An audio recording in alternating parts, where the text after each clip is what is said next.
good afternoon, everyone, or perhaps good morning, or even good evening, wherever you are in the world. Thank you for joining us today, the first serviced apartment news webinar we are hosting post-summer break. And what a special edition we have for you today. We are going to be inside the minds of our leaders with a CEO spotlight. More to come shortly. My name's Eloise Hanson. I am the editor of Serviced Apartment News. We are an online trade publication. We cover the global serviced apartment, apart hotel, extended stay hotel, and serviced residences sector. A brief overview of how today's going to run. I can effectively kick back today because we are leaving our two CEOs to interview themselves. Let's just hope I still have a job at the end of today's conversation. We will spend I'll be leaving Alex and Eric to have a chat for about 45 minutes. I will be on hand to facilitate any questions from our audience. So if you do have any pressing questions, please do get these in early. You can submit your questions via the Q&A box at the bottom of your screens. I will get round to interrupting as and when I feel fit. And right towards the end of today's webinar, just before it closes down or just after it closes down, we have a very short survey.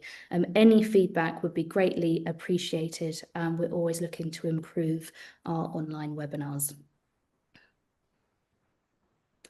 So just to provide some quick context to today's conversation, earlier this summer, we surveyed the Serviced Apartment News readership to understand more about their current and future feelings around the global market and the industry that we work in.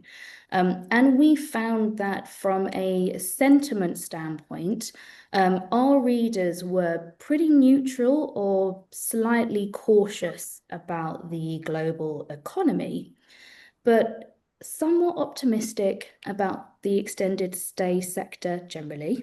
And when it comes to their individual business, the majority were feeling either optimistic or very optimistic about company performance. Some other key takeaways include a stabilization in corporate demand with muted growth. And it's the tech and creative industries that are driving the majority of that demand. There's a growing trend for last-minute bookings with shorter lengths of stays. And Europe ranked as the most attractive region or market for investment. So I hope that provides some background as to what we're going to be talking about today. So let's meet our CEOs. I'm going to ask each of them to introduce themselves. I'll move left to right as per the screens. So we're going to kick off with Alex. Over to you. Welcome. Yes, thank you very much. I'm Alexander Goad. I'm co-founder and CEO of The July. Hopefully I have a better hair day today than on the picture I have here. I know from experience that Eric does a way better job than I do, but very happy to be here and yeah, wonderful to chat. For me, it's first as a role as an interviewer, trying to have a conversation at the same time with Eric. So my mind is a bit shaping that concept, but I'm sure that will be fine and looking forward to the chat. Thanks. So it sounds like I might still have my job at the end of this webinar. Thank you, Alex. Eric, over to you. Thanks so much for the privilege of being on this call. I'm Eric Jafari. I'm the founder of AENDRE. I'm also the co-founder of Locke, Eden, Birch, and working on the next passion project, which hopefully I should be able to announce within the next few weeks. You have my ears. Okay, that's kind of it from me today. Like I mentioned, I'm on hand. I'm here to facilitate those questions from the audience. So I'm now going to hand over the reins. Alex, I'll leave it with you. Enjoy. Thanks very much. Yeah, Eric, it's been a while since we've chatted, so it's great to catch up, I think. We have many things many similar elements, I think, to our profiles. But I think that for me, you're also a bit ahead, because you have had already fantastic experiences behind you. And I see us, more on the starting point to grow as an owner operator, or basically we are coming to fruition now. So it's wonderful to talk more about that from my perspective. But I'm also wondering how you are doing, and how are things going with your completely new enterprise? Listen, it's been a brilliant experience. I think the best analogy I would give you is that it's like having a child. Mm.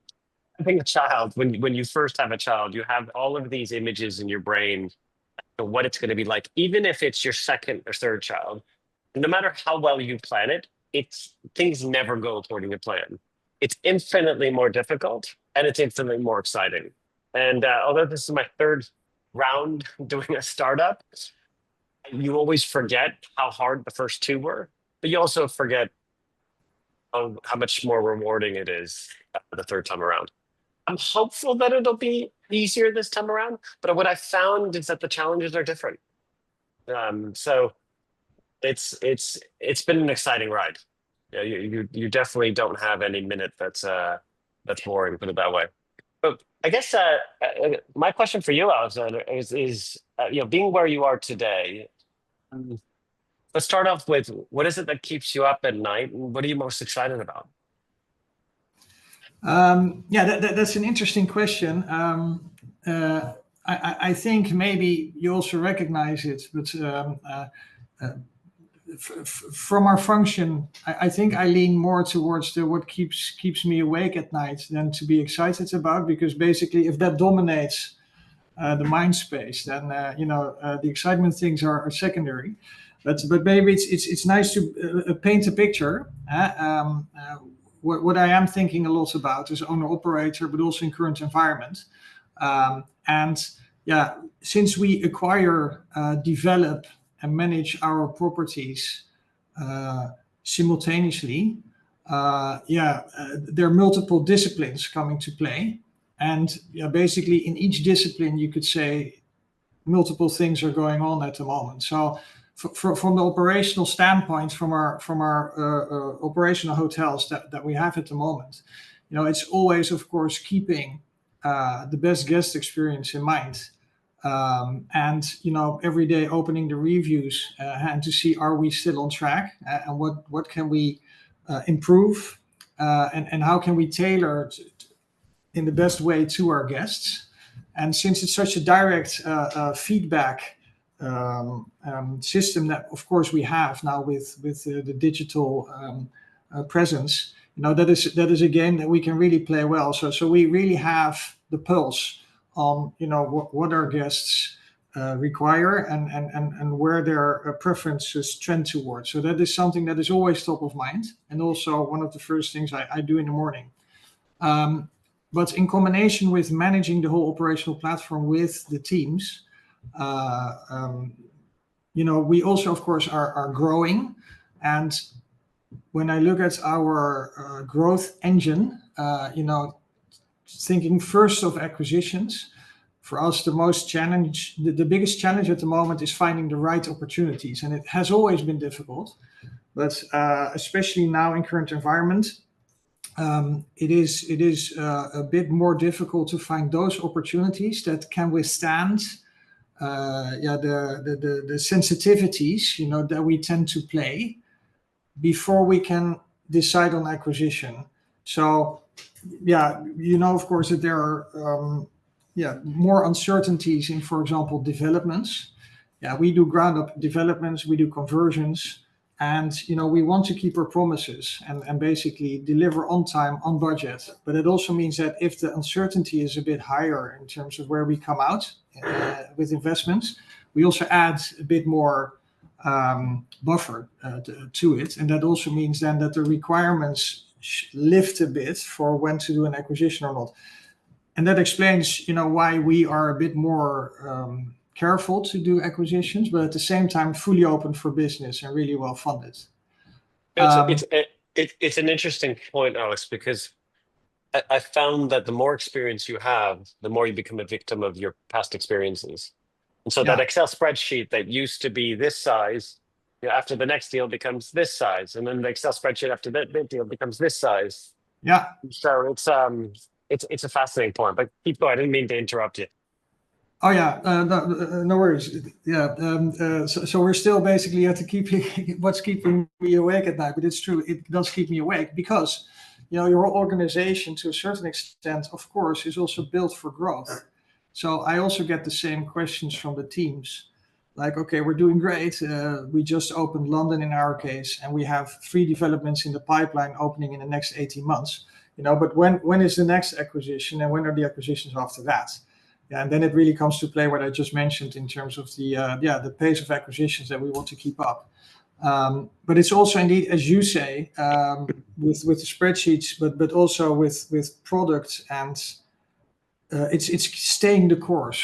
And so if there is a higher requirement for your acquisitions, the tendency is really high of everyone you work with, also your stakeholders, to deviate course, because people tend to say, okay, well, if in our core areas, we have more difficulty to find the right things, why don't we expand to, yeah, for example, other locations, other cities, and especially in extended stay, the flexibility of the product is so large that the deviation opportunity is endless. And for example, should we build hotels with half kitchen rooms, half not kitchen? Should we add all different types of things to make more like a multi-purpose building, and with that boost revenue, but and therefore better be able to do acquisitions. But yeah, I see that as an important job for me as well, to know when you can deviate a bit and when not. But this really keeps me awake, and also, yeah, is a large part of my time spent to keep the What's ship on course. what's what's your take on deviation? Why do you believe deviation perhaps isn't the best solution in the current landscape? They Well, always say that when you're launching a startup, sometimes the only ones that survive are the ones that pivot. But I'd love to hear your take on this. yeah. And then No, and then and then I'll give you mine. I'll share with you kind of my concerns, but go ahead. Yeah, sure. No, so I'm absolutely not against pivoting, but yeah, it is a bigger step. And if I also look at the parties that came before us, the other platforms, I think there's a lot of value in sticking the course, and know what your guiding star is, and to create like a pure play platform. I think if we would be able to stick to optimal locations with the product that we're currently creating, that we will have yeah, one of the better platforms in Europe, like in 5 to 10 years. And if you deviate from it, yeah, it's you dilute a bit also the brand, and it's more difficult to explain the experience also to the guests. So I think the more focused you are, the stronger the brand is you can create. But you can look at it both ways, and therefore it's interesting. Yeah, when do you make the shift and when not? How do you look at it? It's an interesting one. Eloise, before the call started, you had asked us where do we see the state of play associated with extended stay. And I think one of the things that Alex just touched up on is probably a critical point. Well, it's actually two things. One is PE houses are infinitely more risk averse today than they were 10 years ago.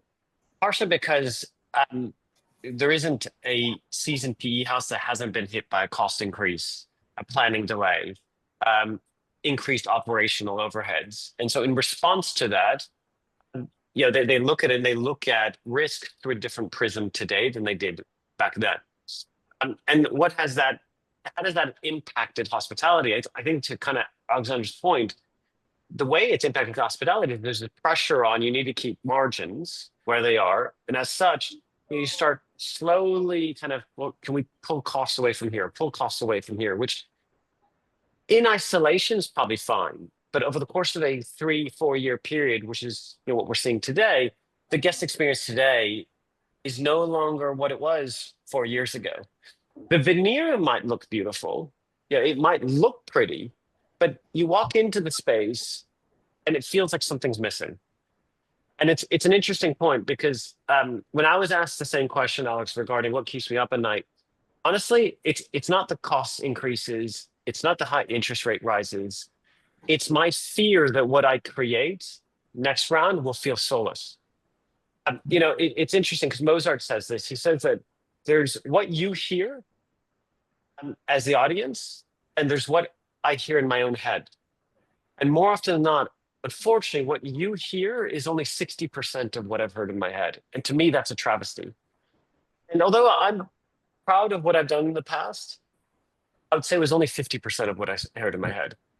And, I'm 48. I probably only have maybe another 10 years to do this one more time if I'm going to do this from scratch again.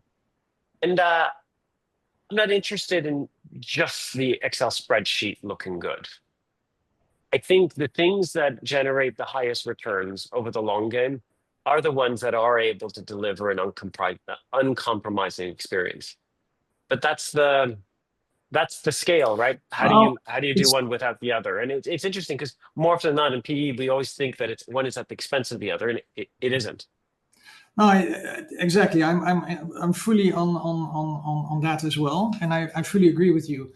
But within that, then of course you can start actually to innovate and to see where you can deviate a bit, keeping the same experience for the guest and the same experience for everyone using your product, and indeed having a strong soul, strong vibe, but also keeping into account, yes, costs do rise. So what do we do then? And if you can't put, of course, higher revenues towards it, you need to find it somewhere else. So that's also very much the game we play.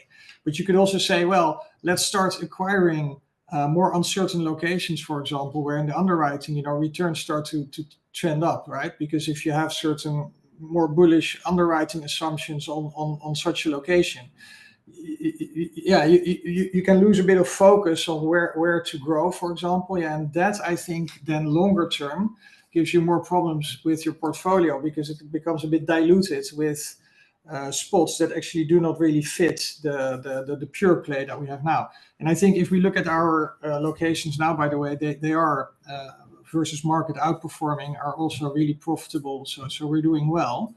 To keep it up, we are innovating, but we try to focus still on the same type of rollout, same type of locations, thereby always keeping our minds open. But it's that is one of the. I think it's an interesting point. That was the second point I was going to make regarding the world of kind of PE and institutions. What they want is they want a vertically integrated platform with scale. They want a platform that has a simple message, understands who the consumer is. You control operations, brand, and development. And the reality is, other than yourself, and obviously my past company, Eden, within extended stay, there are very few vertically integrated platforms.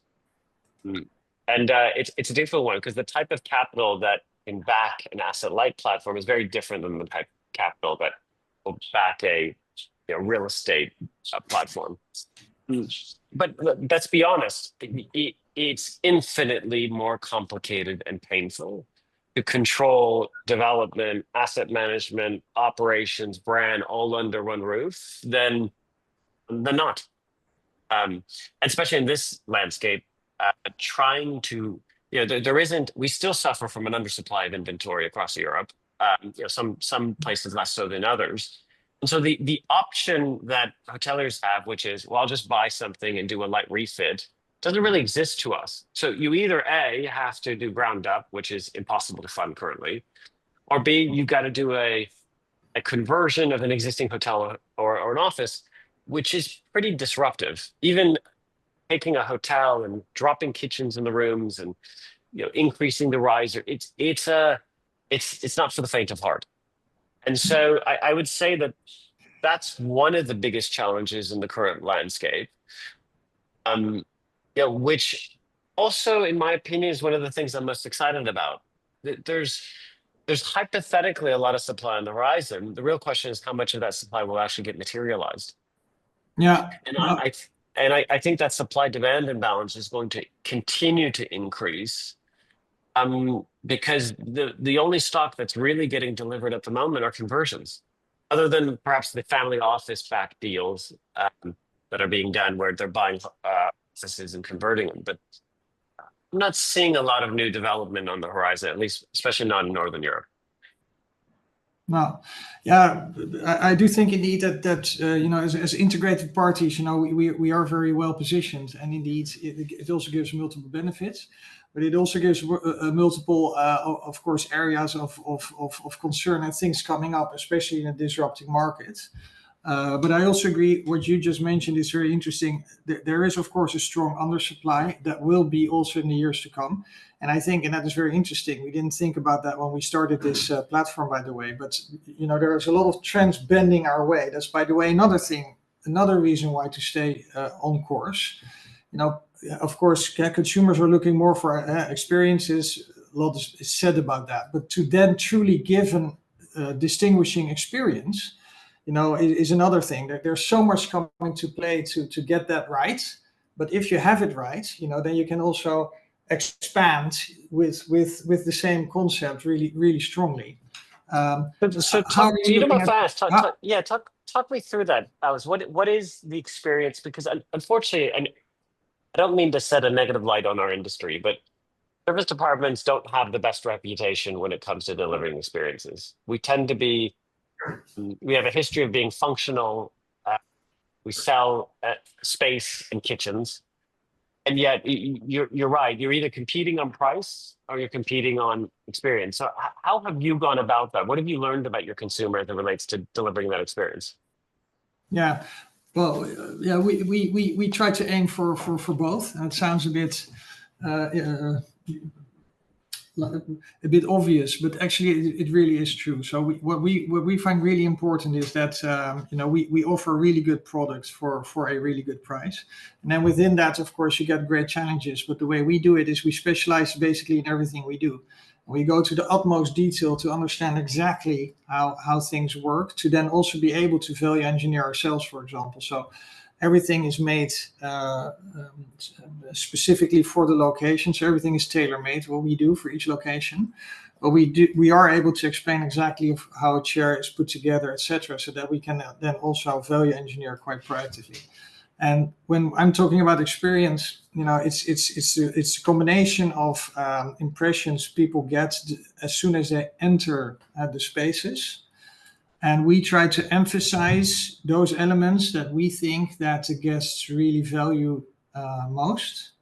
Um, but that sometimes also includes, for example, spending a bit more on the facade, because we think that that gives back to the location where we're at, and also gives them a nicer experience to basically enter the space and to be somewhere, you know, to be anchored. So yeah, there's multiple elements that we focus on to do as good as we can. And also the short answer is we just do our utmost best really to to get the best experience up, you know. Having said that, you have, of course, the constraints of costs versus revenues. Yeah, and that is then the game, as mentioned. You know, to get that balance right, we focus very strongly. But I think if you look at our new location in Victoria, for example, you do see that we have quite good value on screen, if you like. So it really feels great, high quality, etc.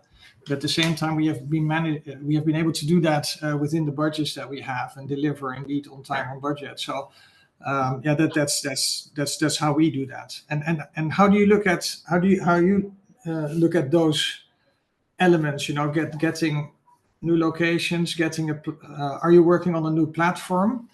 We are, What are yeah. you focusing on? Well, there's only so much I can disclose right now. I was hoping that we'd be able to make the announcement on this call, but I guess we'll have to wait a few more weeks.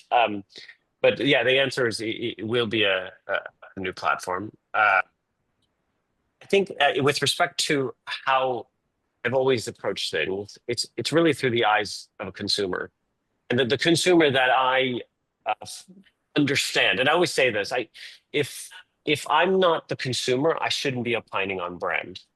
I have to be in the shoes, really, from the type of music that's being played to the coffee to the wellness to the artwork. Everything needs to be catered for that consumer. And the moment I'm no longer the consumer, I'm no longer the decision maker. But From my perspective, I found that the consumer has evolved in a way that most of the hospitality industry just hasn't recognized. The urban consumer today is consuming 79% less alcohol than any other consumer before it. They've replaced the endorphin highs of nightclubs with the endorphin high of run clubs. They still want to socialize. We all recognize the importance of the social experience. There was a happiness project that was released back in 2012 that said that uh, that our relationships are the single most important determining factors of longevity. However, hotels, the way they define wellness is through this very sterile, solo, indulgent experience. Sitting by a pool waiting for your massage. The way that the urban consumer defines wellness couldn't be more opposite. It's Barry's Boot Camp, it's Soul Cycle, it's doing something together that's hard. And through that process, you feel an endorphin high and you feel a connection to the people you're doing it with. And we haven't adapted. We're still, see, and what's most interesting about this is that the way we've defined our sector, lifestyle hotels, is we assume that lifestyle hotels are hotels that are beautiful and maybe there's some good food. That's what a lifestyle hotel is. When the reality is, just in its name, lifestyle hotels are meant to provide access to a subculture. They're meant to provide access to, this is who I am. This says something about me. This is my tribe. And I'm not sure that our industry, right, service apartments, we don't do that. And lifestyle hotels, I'm not sure we do that anymore. I think we assume that just because it looks pretty on a social media feed, that's enough. And I think that is really what has been consuming my mind. That if I'm going to do this again, I think as extended stay, we have an opportunity that no other element of hospitality has. And it's the fact that because we can drive a longer length of stay, we can foster a relationship between our guests and between the guests and our team members that a typical hotel just can't. We can do things, we can host events. There's so much more programming that is that much more meaningful, that is that much more relevant to these consumers that that a hotel is going to compete against. And so I think, Alex, you and I are privileged to be in a place we are. But the reason for, I think, why we're both there, let's be honest with ourselves. Some of it has to do with, I think we could pat ourselves on the back for vision and so on and so forth. Some of it has to do with the fact that we've been good at stakeholder management. And I guess that's my question for you, which is, you had APG as your partner. Now it's or the HEVG and Superware. Now you've replaced them with Superware. What's your version of the secret sauce when it comes to managing that capital? Especially in the current landscape, where, let's be honest, it's harder today to manage capital than it's ever been. Yeah, sure. Yeah, and before going to that, to build on what you just said, I'm indeed really excited about our opportunity to add to the extended stay sector, because indeed, you could say there's massive innovation opportunity. And since the target audiences are so spread out, right? It's a massive market that you can basically tailor to. There's also almost infinite ways of tailoring to the guest mix. And I think that's, if you compare the brands that there currently are, everybody does it in a different way. There are different accents to each of those, but going for the highest experience, the guest can get, and to really go for that maximum satisfaction of a guest is really, if that drives you, if you really go for the extra mile and indeed do all those very hard things, because indeed it is very hard to get it right, but then you do get it back from the guest. And I think that is way stronger now than it was, for example, 10 years ago. People do notice, and it does basically boost your competitiveness, your performance, your resilience in also harder times. That brings me basically to the stakeholders, because I think I got a few days ago, I was at the conference where we saw each other as well, Eloise, Urban Living Conference. And I got the question, can you tell us, if I would ask you what I should do to build a platform like yours, what should I do? And that's, of course, a very broad question. But in answering the question, I think there was a repetitive element, and that is basically that you have to be able to keep your promises, and that starts really small. So when you start really small, we started out with friends and family capital. We built a bunch of rooms, and then we needed to start, of course, creating the cash we promised to pay back our friends. And then you get like a little bank loan, and the bank, as you know, basically tracks your forecast versus your promise, and then as it grows, that becomes more and more and more important. And when you then get stakeholders on board that have increasing demands, the most important demand, I think, is indeed do what you promise, and that is one of the most important things. And that then also helps in more challenging times, because you have trust from both ways. So you then also have really good open conversations of what you can and cannot do. I think we work with, of course, with pension funds. So as mentioned, Aware Super now is our majority shareholder. Before it was APG and Aware Super in combination. We therefore tend to have a little bit more of a longer term view, which we also apply on investment opportunities. But at the same time, as mentioned, we have higher requirements now, which they also have. So they do combine also a little bit of short term with longer term, like all the other players. We do get way more questions from the stakeholders, and I think that's also from Aware and from APG before that. And I think it therefore also requires more time for us to work on future growth, etc. But versus other platforms, I think we can be very happy with our current situation, because we're fully funded, open to do acquisitions, and I think a lot of others have more difficulty to grow.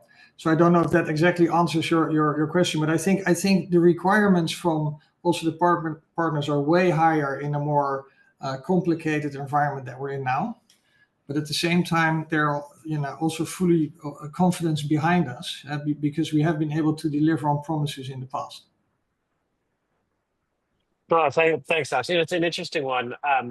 It's infinitely harder now to raise capital than it has been in a long time. But I think the advice that I'd give to those, I think kind of based on Emily's question, would be play the long game. It's all about the long game now.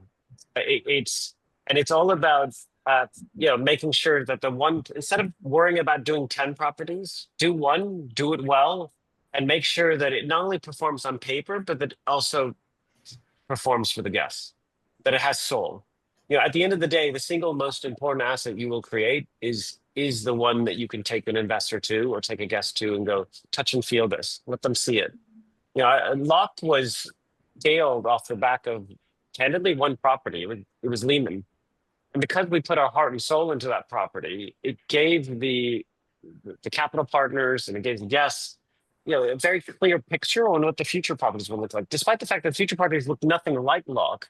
But it was, like you say, Alex, it's the level of attention, the sweat and tears. I think we've been, over the course of the last 10 years, in this hyper growth world of WeWork and so on and so forth. And I'm not sure that that's the world we're in today. I think growth is a lot more methodical. I think it's measured. I think it's careful.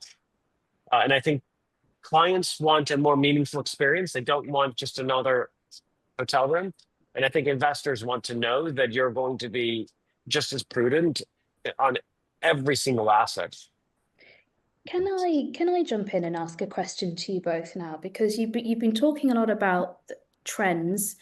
You've been talking a lot about partnerships and capital structures and growth and how the world around us is changing. But what about you as a person and your leadership styles? How are you as a leader changing your approach, your mindset, the way that you maybe engage your teams? What is it that you've learned, and how are you yourself adapting as a CEO and a leader to these challenges? So I know that's a big question, but it had to be asked. Would you like to go first, Eric? Yeah, sure. And it's funny. I journal, and this morning I was journaling about the fact that I'm 48, and I've always struggled with two things. One is like this insatiable desire to learn more because I feel like I don't know enough, and imposter syndrome. And you know, I assumed that when I was 20, or when I get to 30, this will go away. When I was 30, when I get to 40, this will go away. Like I said, I'm 48. I'm about to turn 50, and I suffer just as much, if not more so, from imposter syndrome today than I ever have. And my need to continue learning and my acknowledgement that I don't know enough is probably higher today than it's ever been. And I think how that answers your question is that it's there's no silver bullet to management. It's flat out hard, and it's the acknowledgement that kind of you've got to surround yourself with people that recognize it's going to be hard, that are just as passionate as you are for the vision, that are going to grind, and and at least in a startup, that every single hour, day matters, and that you're in it together as a team. Now they rely on me to provide that vision and direction, and I rely on them, to put in the hard work. But I think the older I've gotten, the more I've realized that there are no simple strategies. A great book on this is The Hard Thing About the Hard Things by Ben Horowitz, who's probably one of the greatest startup investors of all time. And just like parenthood, there's no simple approach to this, and there's no guarantee it'll work out. But the only guarantee is that you've got to put in your heart and soul every single day. So that's probably not what you wanted to hear, Eloise. But I'm incredibly fortunate to have the team members that I have, because it takes a lot of weight off of my shoulders to know that while I'm on this call, they're all working around the clock to make it happen. I think one of the best pieces of advice I've heard is around surround yourself with successful people. You can draw inspiration, you can learn all the time. Alex, how's your... Sorry, I would say surround yourself with hungry people. Oh, I dangerous. think that's more important than successful people. I think hunger, to me, trumps CV every time. There's hunger and character. Yeah, I think I second that indeed. It's about finding the right people with the fire in their eyes, and indeed the true passion. And when you have them, also when things get more challenging, I think my leadership style adapts in the sense that I rely even more on them, and giving them the confidence and also the freedom to do what is right. To try and do the things you do even better, because it becomes even more important to get the best results you can get, because the outcomes can be much more extreme. So for now, for example, if developments, if you get it a bit out of whack, you miss the point by a very large margin. So it becomes way more important to get that right. And I think I'm in a very lucky position that we do have a team of those people. I think we have them throughout the company, And for me, it has been a fantastic journey in the past 5 years. That under extreme circumstances, we have done so well what we have done, and to see the people grow. And for me, it was more also getting a bit out of their way more and more, and that would have happened anyway. But for me, that is a big change. So what I do now on a daily basis is completely different than 5 years ago. I was way more involved in everything, and now it's starting to be more involved on less. But keeping that under control throughout the platform is then also a very different challenge. And indeed, keep people motivated through also more difficult conversations is a challenge. But in combination with having great partners on the funding side, who also have supported us throughout and are also really there for the next wave of growth, that does give me a different starting point. And for example, indeed now looking for capital in a more difficult capital market. Yeah, I would indeed. Yeah. Alex, it's funny because it's fascinating to hear you talk about this, because I'm on the other side of the spectrum at the moment. I'm going to share something very unpopular, and who knows, maybe my team members will listen to this and quit. But it's an interesting one. At the end of my journey with Eden, I very much had to empower everyone around me and kind of relinquish the reins. And this time around, I've arguably been more hands-on than I've ever been in my life. But what's interesting about this time that's a little bit different is that trying to access information historically was a lot harder than it is today. The ability to go to AI and say, ChatGPT, and say, educate me as if I'm X or as if you're Y. And this goes back to the kind of acknowledgement that, wow, I really am not, having delivered 30, 40 hotels, I would assume that my knowledge would be higher than it is, than it was. But I'm learning new things about commercial strategy, marketing, development today than I've ever learned, partially because sometimes even at the helm of running 30 hotels, you don't want to ask the stupid question, or sometimes I'd ask it behind it. But now I literally have a source that I can ask questions, thousands of questions every day, to go, well, what about this? What about, and then I take those questions, go back to the team and go, hey guys, I was just curious, have you thought of doing this? And they're like, well, shit, no one's ever asked us that question before. And I think it's funny because everyone always talks about how do we use AI, and everyone's finding ways to make things more efficient. Where I find AI to be most useful is helping me develop a far more granular understanding of each of those areas, from HR to training to commercial to tech to IT, than I ever had before. Which I'm sure Brookfield won't want to hear me say that, but. We as a business are exploring those applications of AI and how we can also educate our readers and take them on that journey too. I think it's got to a point now where we can't avoid its usage, but we're in that early stages of trial and experimenting and how we can grow. I'm just going to jump in. We've had a question from the audience, so I figured I'd ask this now. I suppose it's either an either-or question. So, are you more motivated by the creative process of creating a new platform or product, or is it the pursuit of the best way to achieve the highest returns? Alex. I've got a controversial response to this. Please. So I think we've been conditioned by, and I'm not going to take by the industry, to assume that by focusing on the best way to drive the highest returns, that's actually how you end up with the highest returns. However,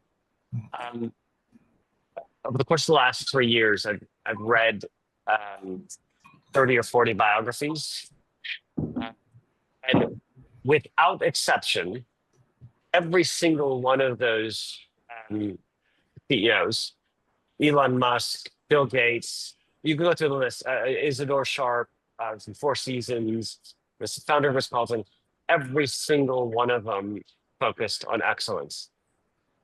And that's how they generated the highest returns. Yeah. Sorry. No, it was just they identified a gap in the market. They didn't copy other people. They developed something that was incredibly differentiated. They were told by everyone that they're crazy for doing it. They focused on the long game. And that's how it wasn't that they marginally beat everyone else. They left everyone else in the dust. And I think if you want to, it depends. If you just want to make a little bit of money and be happy, if you want to do something that's meaningful, the irony is that it's the creation of the most meaningful products that generate the highest returns. Yeah, I second that. I think indeed, we also tend to focus. Actually, we're very product focused in really trying to create extraordinary. And as you mentioned, I also read many of those of the books. You mentioned the biographies. And I sometimes, make the most simple example of, let's say, the iPhone. So many things. Sorry, these are my kids. Nobody cares, but there's so many things in this that make no sense, from a return standpoint. And the rounded corners is a famous example, of course. Also, there with the iPhone, many choices were made to create the best products, assuming then that you will be successful. That's one. And the second thing is. So we do the same, but then also focus on maximizing those things that are important. The other thing is, we sometimes care a bit less about the competition because, the red ocean, blue ocean, we try to create a blue ocean. And so create new market space basically by creating a new way of doing things. And therefore you can't be too deviated from competitors. I think if you do the return game in our sector, you have a different growth model. So, for example, I think that scaling, we scale as an owner operator and with high attention to detail. I think on paper it's a higher returning, shorter term plan to, for example, acquire more on the lease base and grow really fast and try to exit, which you then have to time correctly in the market. That's another thing. Market timing is very important, I guess, for return creation in the short time. So I think it's a long game. I also think that to build a reasonable platform, you have to be at least in the game for 10 years or so. And therefore, it really has to connect to your passions as well. And that's the other thing. If you're focused on return, you won't be a happy camper because it is so hard and you have to go through so many walls and challenges with the team who indeed have to be as passionate as you are.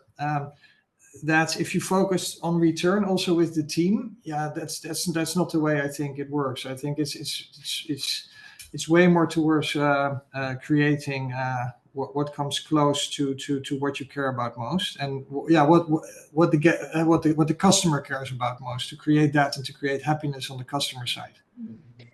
I can see we have maybe about 5 minutes on the clock, so I want to ask both of you 2 questions. First question is, what's the biggest lesson you have learned in your career so far, and do you have any regrets? So we'll stick to the first one, the biggest lesson you've learned. Alex, we'll come to you first.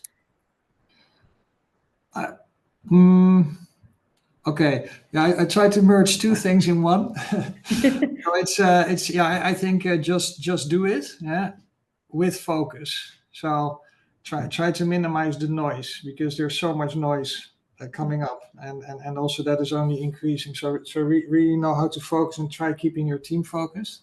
But there's also so many challenges that you just need to pick up and just do versus theorizing and hesitating, or and also you have to dive in many new areas that you have no knowledge about yet. Just dive in and just do it. I think that we still do that on a daily basis. Mm-hmm. Eric? My response actually consolidates the 2 questions, and it's the following. I think as a society we've been so conditioned to want to embrace comfort that we're fearful of pain, and in response to that we spend too much of our time trying to avoid making mistakes. The reality, and it's funny, by virtue of the question of what do you regret? I am who I am because of the mistakes I've made. And the more mistakes I've made, the more I've evolved as an individual. And it's the hardest times in my life that have defined me. And I think the same goes for organizations. I think the single biggest advice I can give to anyone is the biggest mistake you could make is one, trying to copy others, and two, trying to avoid making mistakes. The only way you can evolve as an organization and create something that's meaningful, disruptive, if not just go work for someone else, but if you want to create a company, there has to be a purpose for why you're creating the company, and the only purpose needs to be to create something that's disruptive and innovative. By virtue of innovation, it means trial and error. It means doing something, it doesn't work, you learn from it, you move on, and you keep on doing that.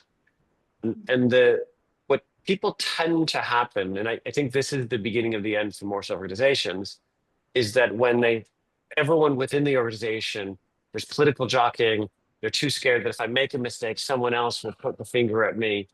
And so it's a culture of embracing failure.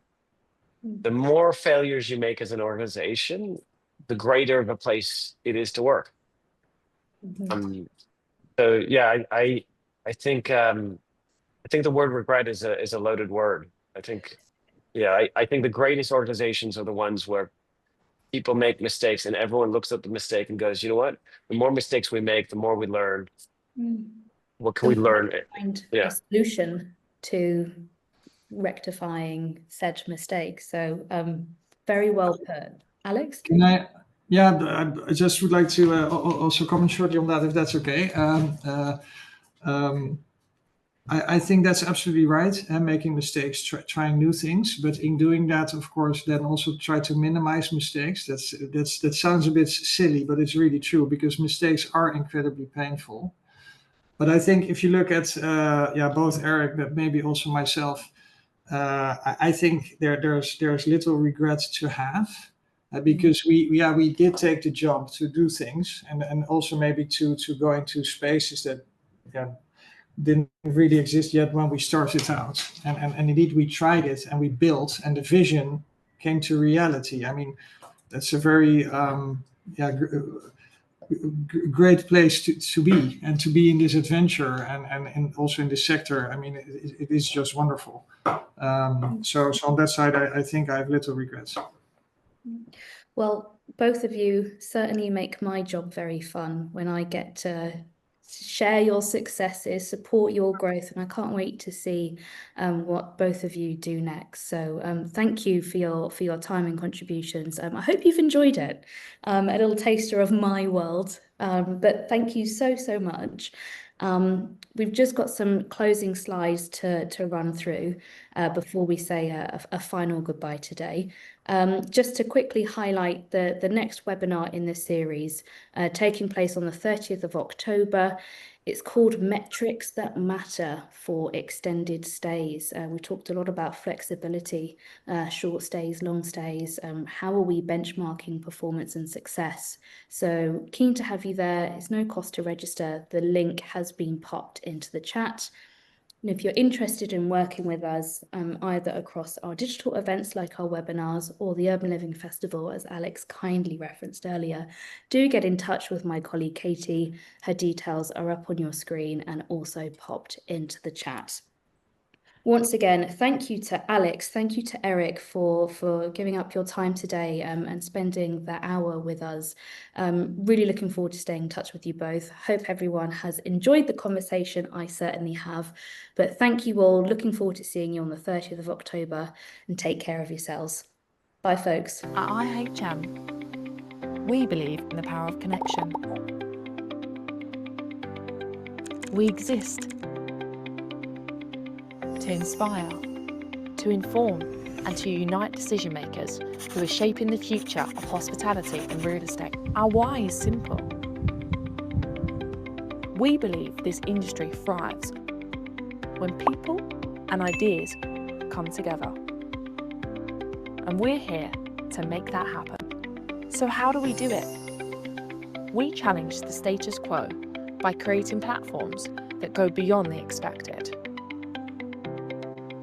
We blend intelligent content, curated events, and a strong community into everything we do.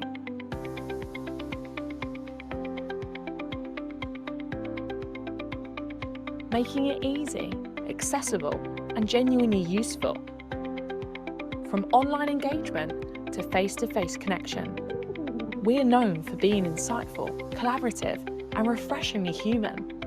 We publish 4 leading multimedia brands, each a trusted voice in its sector, delivering breaking news, bold opinions, and fresh trends. We host world-class events, panel discussions, podcasts, award ceremonies, and webinars designed to spark ideas, drive conversation, and create impact. With over 62,000 monthly web visitors, 55,000 email subscribers, and 69,000 social media connections. Our reach is deep and our community is active. We're partnered with the biggest names in hospitality, and we'd love to connect with you. So whether you're looking to grow your visibility, meet the right people, or understand where the market's heading, read, watch, listen, and meet. Do it all with IHM.